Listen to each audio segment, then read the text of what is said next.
we touched on it a little bit in the pre-draft show, right? So you have your top picks, and a lot of times your later round picks end up panning out to be better pros. In many cases, not all the time, but in many cases, than some of the more sizzle picks. You know what I mean? If for lack of a better word.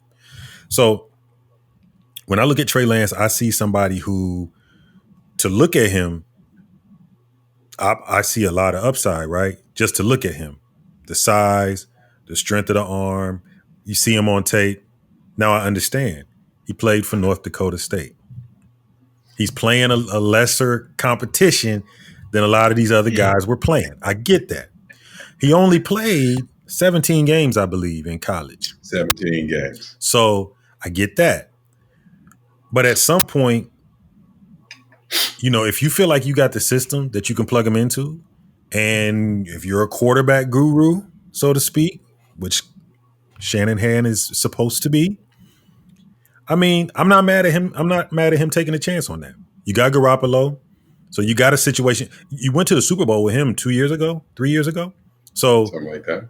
So you're not hateful. You're getting a lot of defensive players back that were hurt last year. The 49ers they're ready to win now. You bring this kid in, even if he has to sit a whole year, and you get him acclimated to the speed of the game, to the pro process, it could turn big dividends, in the future. Also, it could turn big losses. But I mean, that's the gamble you take on any of them. I feel like.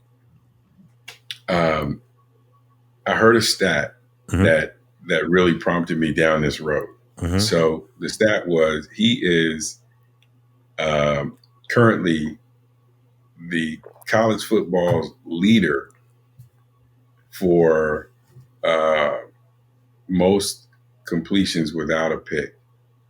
Yeah. Yep. Played 17 games, one season. Right. So I'm not saying that's not a feat. But again, you're playing FCS ball. And so you're padding his stats a little bit for the public.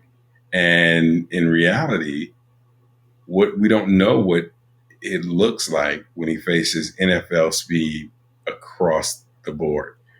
We have no idea. Right. And so that's a huge gamble, man. That, to me, that is like I'm putting all my chips on the table because I got to pay rent and I just need to hit big. Like it's like one of those desperation roles to me. Mm-hmm. Now, I agree with you. It's not as desperate when you keep Garoppolo and you hope he's going to be healthy. And I think they have another quarterback on their roster as well who's played well as a backup. Mm-hmm. So maybe you feel like it's safe enough, right? If it pans out, you may have the second coming. But if it doesn't pan out, that was your number 3 pick, and you had a chance to maybe bolster your team in other areas where it's not as risky. And so that's it. It actually makes him, to me, someone you really want to watch and see the development. I actually am rooting for him to be everything they hope he is. Well, I get it, man. It's a gamble, but again, for me, just looking at him, seeing what I've seen, granted in the FCS, granted only 17 games, but his size, some of the things I've heard about him, if they can get him in there and get him in the system and it works, it could work big. What's more of a question mark for me is the number 2 pick, Zach Wilson. You keep saying that. You are on Zach Wilson like he has no chance. No, I have no problem with him. I'm not on him like that. But I'm just, I don't know where it came from. I still can't figure out where it came from. Number 2. He's got more games under his belt than Trey Lance. He does. At BYU. And he jumped over. Respectable. Steve Young played there. Of course. But I mean, to make the jump he did, to go from not being thought of in the top 3 picks or 4 picks even, he just jumps over everybody, and he's right there behind Trevor Lawrence. I don't get where that came from. So that's my only thing. That's more of a question mark for me than Trey Lance. So I agree with you. It's a huge question mark, but it's more of a question mark for me because it's the Jets. I would think I'm trying to figure out why the Jets would unload Sam Darnold Right.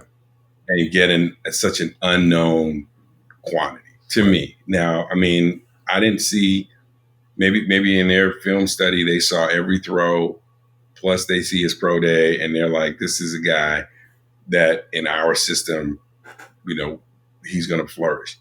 Is Le'Veon still with the Jets? I thought there was some talk of him No, moving on. I think he went to That's Kansas right. He's City in Kansas City, last right? So year. Yeah. Le'Veon's gone. Yeah. So you don't have Le'Veon. They have a couple of decent receivers, and the Jets actually they looked like they had fight in them, which is, to me, last year I was like, well, maybe this is the next year that Darnold makes the leap, because I didn't think Sam Darnold.